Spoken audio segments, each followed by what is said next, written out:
Welcome to the Coffee House, where we discuss board games, miniatures, and painting them, not necessarily in that order. If any of those things appeal to you and you haven't already, please consider hitting that subscription down below, turning on notifications, and giving this video a like. Seriously helps me out. It helps the channel grow, especially with YouTube's new algorithm. It is really hard to reach anybody at this stage in this section of YouTube. Now, with that out of the way, let's jump on in.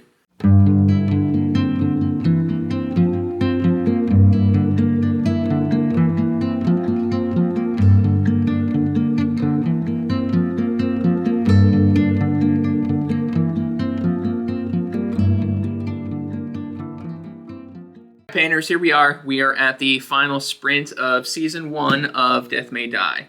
So I saved the investigators for last for a couple of reasons. The first being that I just find the investigators the least interesting things to paint in the box.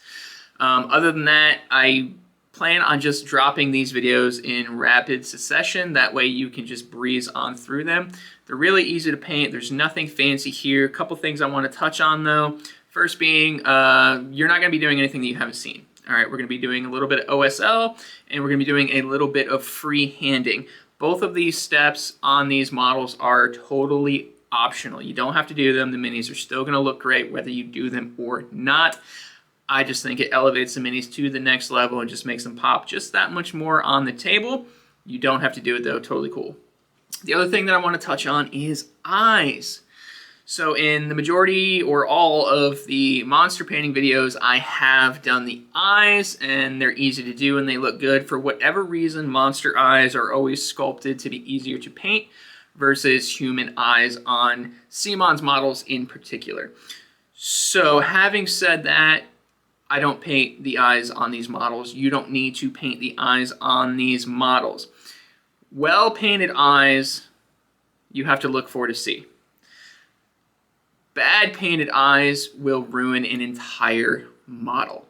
The risk-reward factor is not worth it for a board game under most circumstances, in my opinion. So unless you are super, super confident with your brush control, leave out the eyes. Nobody's going to notice, nobody's going to care, and it's really not worth making your model look cross-eyed and ridiculous, because 100% that will stick out versus a well-painted set of eyes. Now that I've gotten all that out of the way, let's go ahead and crank through these models, and I'll see you on the other side. All right, here we have Indiana Jones primed in full gray. I'm sorry, not Indiana Jones, Morgan primed in all gray. And we're going to create some skin with hardened leather and noble skin.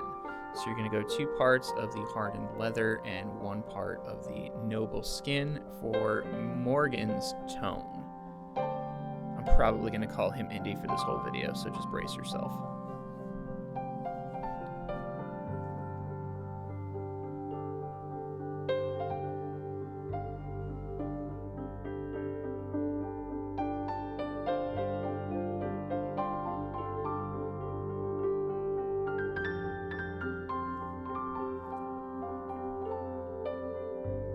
Make sure you get his glistening chest, showing off them pecs. We're going to move on to Sand Golem. We're going to go ahead and take care of his pantaloons.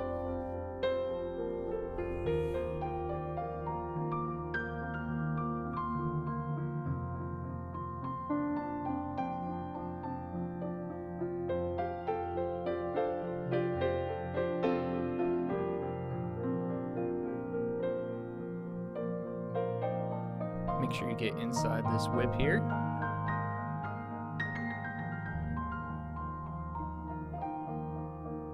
And in between his belts. Moving on to Howling Sand, we're going to go ahead and take care of his shirt.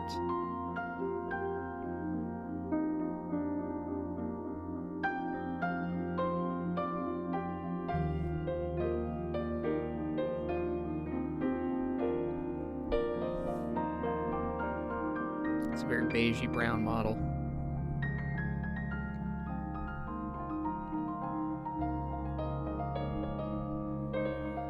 Once we've covered that shirt, we're going to go on to straight hardened leather. I'm going to go ahead and do his belts and sashes and all that good stuff. Try to use a variety of browns here just to create contrast. contrast is important. Even with speed painting, even if we're just painting board game models, a little contrast or a lot of contrast goes a long way, especially when you're dealing with a lot of muted tones. As much variety as you can inject into those is much preferred.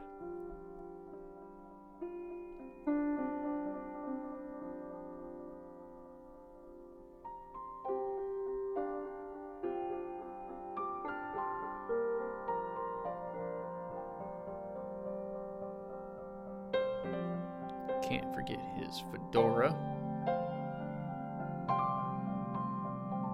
It's not Indiana Jones without a fedora.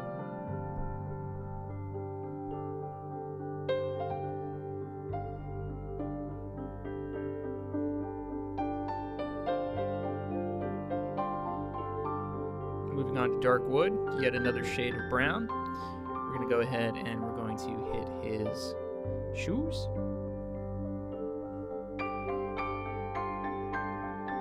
And his whip.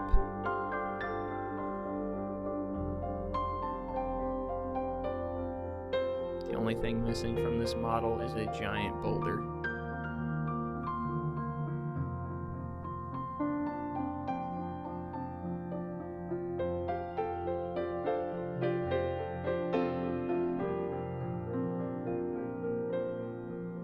Moving on to matte black acrylic, I'm going to go ahead and do his belt. The reason we use the acrylic instead of the speed paints on this small surface is because it's just a lot easier to control the acrylics on such small flat surfaces, and it makes it a lot easier to avoid excess pooling. Here I did not wait long enough for my speed paint to dry, but you're going to rim this with the black as well. Wait for your model to be dry up there before you start doing that, or you're going to create a headache for yourself. I'm stubborn. Little enchanted steel, we're going to go ahead and pick out that nice sidearm of his. And some weapon bronze to go ahead and tip those bullets that are peeking out of that belt. You're not really going to notice this, you're not really going to see it, but you'll know you've done it, and that's what matters. And your finished result should look like that. Moving on to Miss Fatima, our lovely little gypsy lady. Primed 100% gray coverage. And we're just going straight Crusader skin for her. I want her on the tanner side.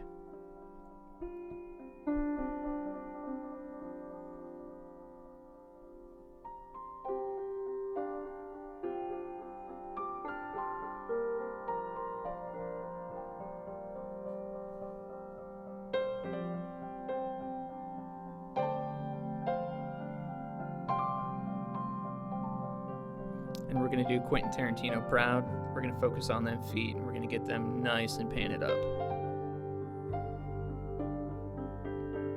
Watch out, Quentin, I'm coming for you. Moving on to Purple Swarm, we're going to get started on this dress of hers. Nice, vibrant, good change of pace from all that brown on Morgan.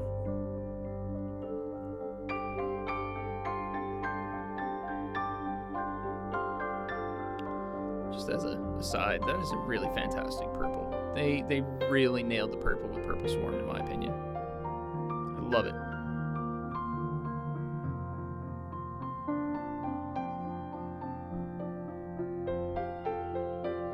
Now for the blues, we're using Raging Sea. So we're going to go ahead and cover this portion of her dress with that Raging Sea color. Also just a really, really gorgeous color.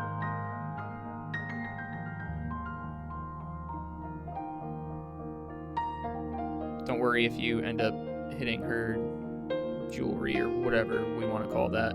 It's going to get painted with metallics anyway, so it's all good. Now for the reds, we're using Poppy Red, which is another really vibrant red. I guess you could say it pops. I'm sorry. I've had a lot of caffeine today.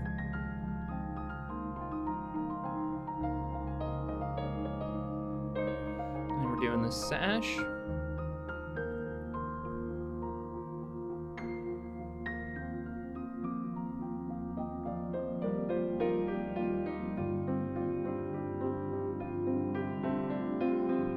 well as her headband, bandana, do-rag thing.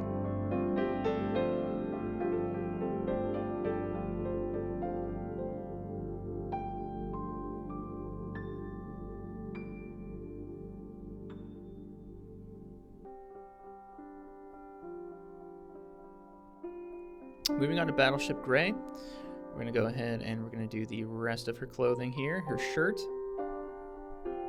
This is an incredibly versatile color, and we're not going to do it with this model, but in a lot of instances when I'm painting white, Battleship Gray is the go-to for my base.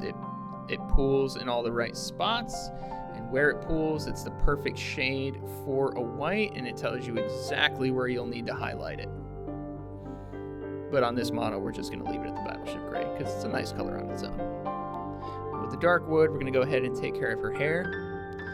In the artwork, I couldn't quite tell if her hair was more brown or black, so we're settling somewhere in the middle with this dark brown.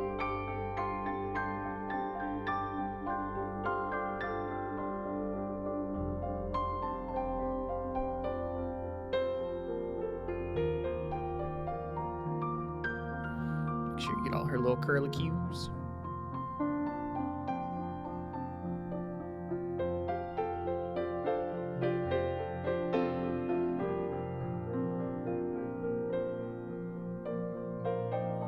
Switching up to Greedy Gold, we're going to go ahead and touch all of her jewelry. Or most of her jewelry. I think all of her jewelry. She's a gold girl. You don't need a lot. It covers really well. You see, I mostly just kind of dab it. Lots of little dabs. That's how you want to apply this. Just dab, dab, dab, dab, dab.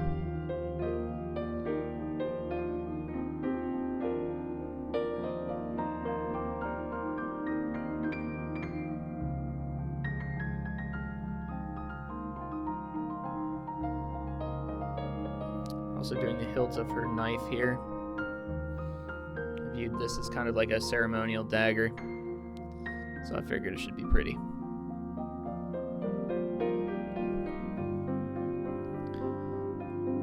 And her bracelets.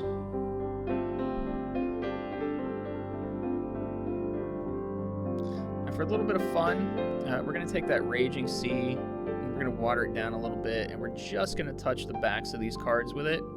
And on the front, we're just going to make little dabs of matte black to make them look like playing cards. I know they're tarot cards. I don't have the patience to create tarot art on these little bitty things, but I didn't want them to blank either, so this is what I settled on. Totally optional. You don't have to do either one of these steps, but that's what I was doing there. A little bit of polished silver for the blade.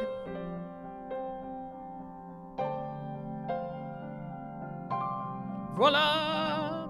And your model's going to end up looking something like this if you paint it along.